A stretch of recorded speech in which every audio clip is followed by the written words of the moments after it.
IBM RSS 5, discussing about social inequalities in the Philippines and their impact on this. So, I hope you will learn something from this discussion.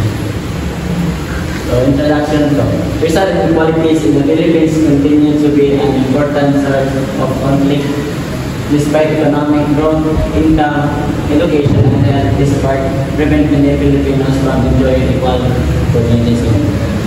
In this representation, we will focus the main points. First is why social inequalities exist in the Philippines. Second is their effects in our society. And third is what is the possible solution that help us for long-lasting peace. So social inequality as a catalyst for conflict. So this explains how unequal social and economic condition in the Philippines can lead conflict and distrust among people and towards the government. The first is around 4.47 million Filipinos live in poverty, 6.2 million more are vulnerable. So this means that a large part of the population struggles to meet basic needs like food, shelter, and education.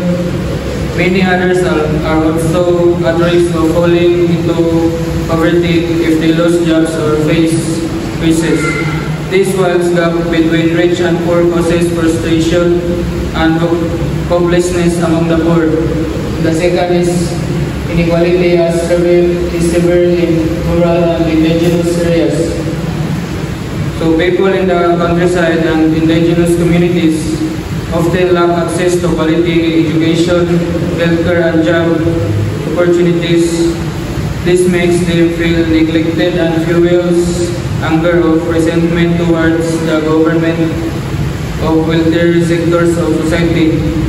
And the last is issue like rent-tagging and the drug war deepen mistrust in the government.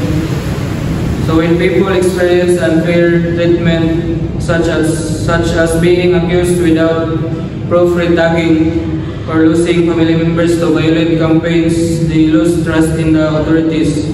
This mistrust can cause protest, rebellions, or other form of social conflict. So this slide shows the reasons for social inequality and conflict. First is economic inequality despite growth. So even if a country's economy is improving, not everyone benefits from it.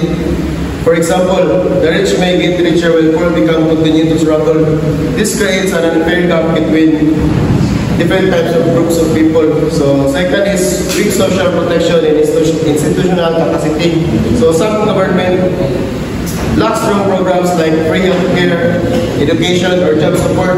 Without this, poor and vulnerable people are left behind, increasing inequality. So the third one is structural inequities. So this issue refers to system in society such as laws, policies, and institutions. So that favor certain groups are unfair to others. And also some people have easier access to education and jobs and land, and while others struggle because of their situation. So example, other communities living in remote areas often do not have the land they occupied for generation. And because they lack official documents, and it's difficult for them to receive government support or protection. So in terms of education, many children are unable to attend schools because there are no schools in their area, and also there is a shortage of teachers and learning materials. So even if they want to study, the system itself becomes the barrier. So the fourth one is gender inequality.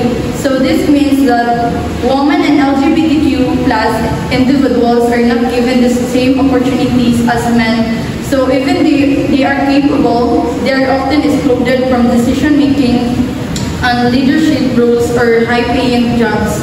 So, but when it comes to board meetings or major decision, it's usually the men who participate, and their contributions are not equally recognized. And sometimes no woman is chosen citizen as an officer or leader in the community. So political aspiration and human rights abuse, it is for those who have power, opportunities, and money. They limit people with freedom to speak, protest, and share opinion. This is to end the fighting of the truth and justice, and it is to control and force people to stop them from expressing their views. And this is one of the reasons why we had a social inequality here in the Philippines. It is because people are afraid, has silence, and hopeless with their views.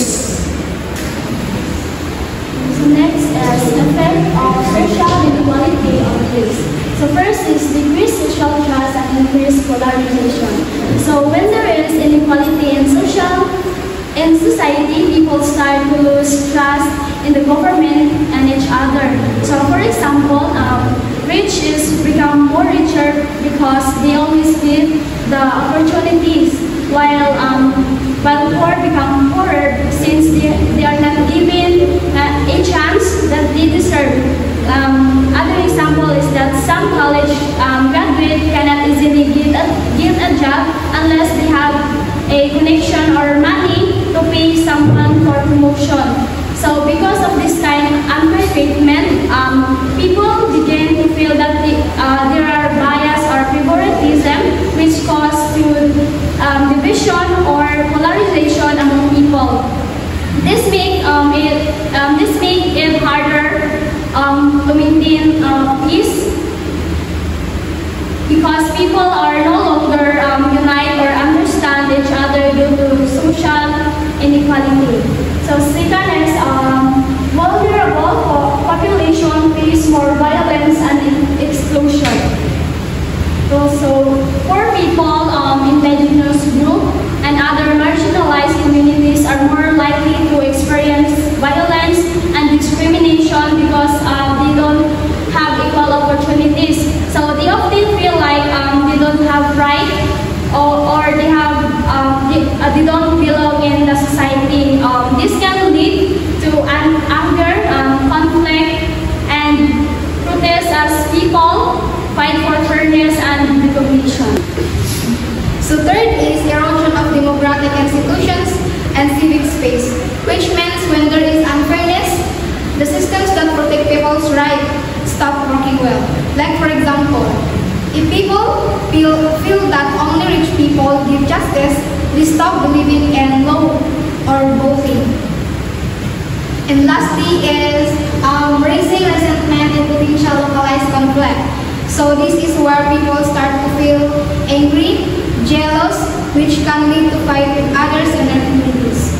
Example, in a neighborhood, if one group gets all the help and the others get nothing, the left-out group may protest or argue. Restorative and gratitude-oriented solutions. So this refers to approaches that combine restorative justice principles like repairing harm, rebuilding relationships, and fostering accountability with gratitude-based practices, focusing on appreciation, empathy, and positive growth. First is strengthen the restorative justice framework. So means to enhance and institutionalize restorative approaches within communities, schools, or justice systems. So they effectively promote healing, accountability, and social connectedness. The goal of this is to create justice systems and community environments that prioritize relationship repair, reconciliation, and human dignity over sanction or punishment. The second is expand exclusive social policies. Means to develop and implement laws, programs, and systems that ensure all individuals, regardless of their gender, ethnicity, disability, socioeconomic status, or identity, have equal access to opportunities like education, health, training, or job, and also the resources that they can participate in society. The goal of this is to create fair, just, and cohesive societies where everyone has a voice and the ability to strive. Next is promote gender equality and empowerment. This means ensuring that men, women, and members of the LGBTQ community are given equal rights and opportunities in education, employment, and decision-making. It's not just about giving them equal chances, but also empowering women and LGBTQ individuals so they can feel confident to lead, decide, and contribute to society. In this way, we build a fair and balanced community where everyone is valued. So example, in our barangay, both men and women are given the chance to participate in community projects. Women are supported in learning small businesses, while men also help and support their work. And the LGBTQ members are given opportunities to show their skills and contribute to the community as well. This shows gender equality because everyone is given an equal chance to grow and help the community.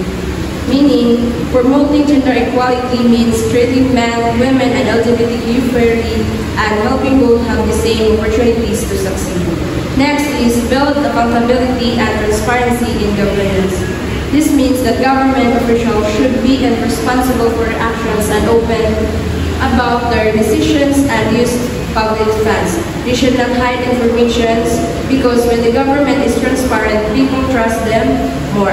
This helps build a restorative system where mistakes become opportunities to learn and improve while also showing gratitude for the trust given by the people. Example is barangay official posts on Facebook how project funds are used. For example is repairing roads or installing street lights. Everyone can see where the money goes and if anyone has questions, they can visit the barangay hall to ask. So it means this shows transparency and accountability because government decisions are clear and open to the public, helping build trust between leaders and citizens. Next is foster dialogue and community-based peace building. Means encouraging people in a community to talk openly, understand each other, and work together to solve problems peacefully. Example, people here in Manolo from different backgrounds like religion and tribes. They come together to listen and speak about their problems, conflicts, beliefs, and needs. They use their own traditions and knowledge. Because of this, it promotes unity, cooperation, along team peace.